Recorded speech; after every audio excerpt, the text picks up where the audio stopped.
Introduction.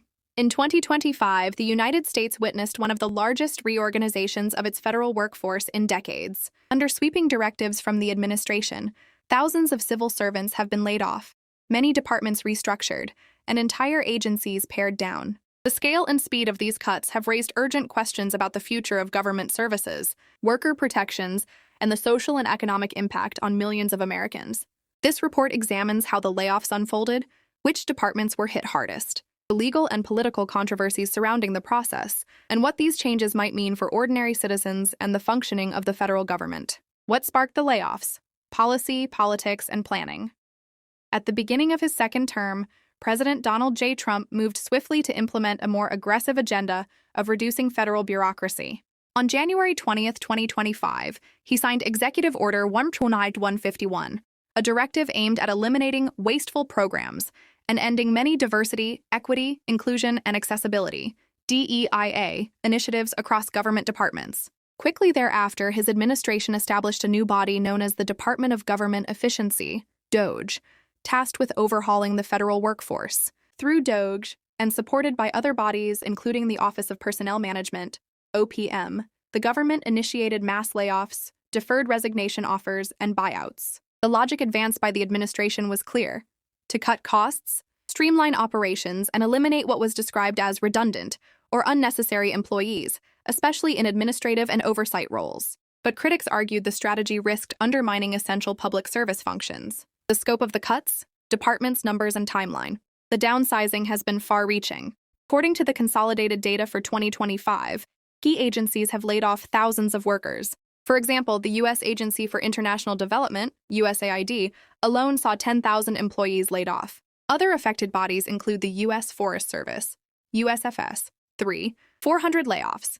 Elements of the U.S. Department of Agriculture, NRCS, 200 layoffs.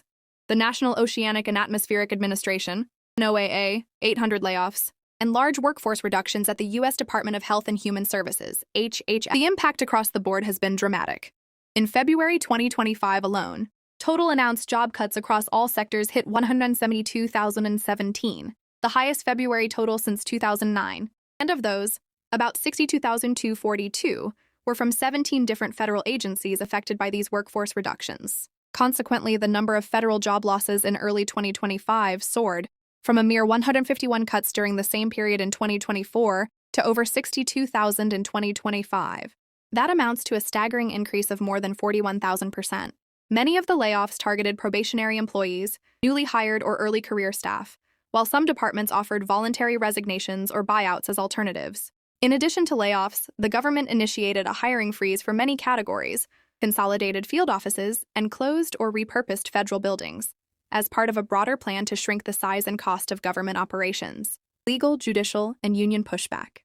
Unsurprisingly, the rapid scale and pace of dismissals triggered legal challenges, labor union resistance, and political backlash.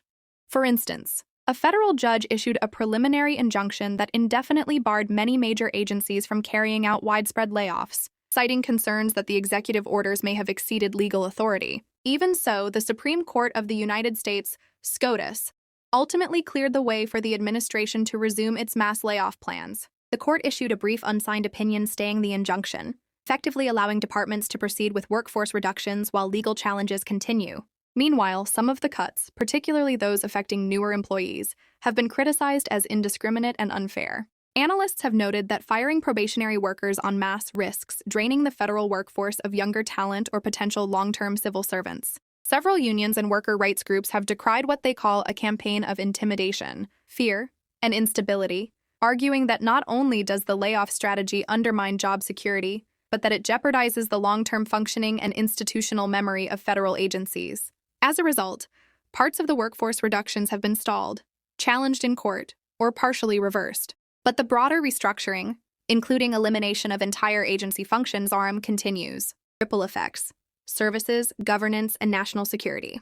The fallout from the layoffs is not limited to job losses. The mass cuts pose serious risks to public services, oversight capacities, and even national security. Some of the agencies affected, such as the Cybersecurity and Infrastructure Security Agency, CISA, the Federal Emergency Management Agency, FEMA, and the Transportation Security Administration, TSA, handle critical national security and public safety functions. Reductions in their workforce raise concerns about readiness, emergency response capacity, and long-term resilience. Programs for public health, environmental protection, social welfare, infrastructure oversight, and scientific research face staff shortages. Experts warn that institutional knowledge and long-term planning capability may suffer as experienced staff depart and new hires are curtailed. Citizens may experience slower or reduced access to services, from benefits administration to regulatory compliance, environmental protection to veteran services. If certain agencies or their functions are permanently shuttered, layoff-driven cost savings may come at the price of degraded government performance. Economically, thousands of former federal employees, many with long tenure and specialized skills, will re-enter the labor market. This surge in supply may depress wages or make job competition fierce, especially for mid-career professionals. Additionally, the sudden loss of stable salaries may weigh on consumer spending, with ripple effects across communities reliant on government employment. Voices from the front line: workers, unions, and advocates. Amid the upheaval, many affected workers have spoken out. Union representatives and employees describe a growing climate of fear, uncertainty, and stress. Some employees were reportedly given only 30 minutes' notice to clear out their offices after being informed of termination, a stark illustration of the abruptness of the process. Others never received clear termination letters. Some got emails, others only phone calls. In some cases, there was no notification at all.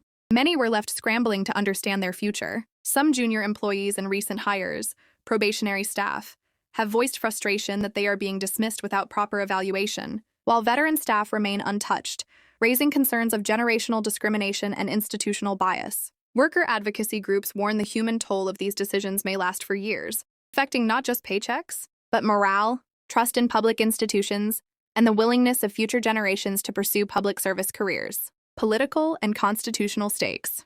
The layoffs are not just administrative, they are deeply political. Critics argue that the mass terminations and agency reductions threaten the constitutional balance, undercut civil service protections, and concentrate power in the executive branch. The legal challenge that reached the Supreme Court centered on whether the executive branch, through its reorganization orders, overstepped its authority in reshaping the federal workforce so dramatically and so fast. The court's decision to allow the cuts to proceed, even while lawsuits continue, has drawn sharp criticism from several senators and constitutional scholars. Labor unions have painted the administration's strategies as part of a broader campaign, not merely to reduce costs, but to weaken the voice of civil servants, minimize regulation and oversight, and shift control away from permanent institutions toward political appointees and short-term contractors. Additionally, by targeting DEIA-related roles and oversight bodies, the administration has sparked concern among civil rights advocates and minority community organizations, who warn that such structural changes may erode protections for marginalized populations and diminish government accountability. What happens next? Outlook and risks. As 2025 proceeds, several possible trajectories are emerging: further reductions and restructuring. Agencies may continue to downsize, consolidate offices, and redirect resources, particularly under DOJ's mandate. Some functions might be outsourced or privatized. Service degradation. Over time, public services, from social welfare to environmental oversight, public health to disaster response, may suffer due to understaffing, lost institutional memory, or budget constraints. Labor market turbulence. Thousands of former federal employees may flood the private sector job market. If demand doesn't keep up, unemployed professionals may struggle to find equivalent roles or accept lower pay. Legal and political battles. Lawsuits challenging the layoffs may continue for months or years. Congressional oversight, labor union advocacy, and public pressure may force partial rollbacks or policy adjustments. Long-term institutional impact. The character of the U.S. civil service may shift, with fewer career civil servants, more political appointees, contract workers, and short-term hires.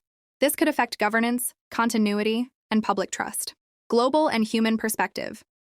Why the world watches. The scale of these layoffs doesn't only matter within U.S. borders. The U.S. federal government plays a key role worldwide in diplomacy, global aid, climate programs, international research, and security cooperation. Reductions in staffing and capacity may reverberate globally. Moreover, for many individual employees, across socioeconomic backgrounds, ethnicities, and communities, the layoffs represent a sudden loss of stability. Their struggles reflect broader questions about job security, social safety nets, and the human cost of political decisions. For countries like those in South Asia, including Bangladesh, Changes in U.S. aid agencies, foreign policy staffing, or immigration services may have ripple effects affecting international cooperation, development projects, and visa services. Conclusion: the 2025 mass layoffs in the U.S. federal government mark a turning point, not only in terms of workforce numbers, but in how Americans may perceive the role of government, public service, and institutional stability. While the administration frames the cuts as a long overdue effort to make government leaner and more efficient, the risks to services, governance, and human lives remain substantial. As the dust settles, one thing is clear: the consequences of 2025's big purge will be felt for years to come by individuals, communities, and the country as a whole.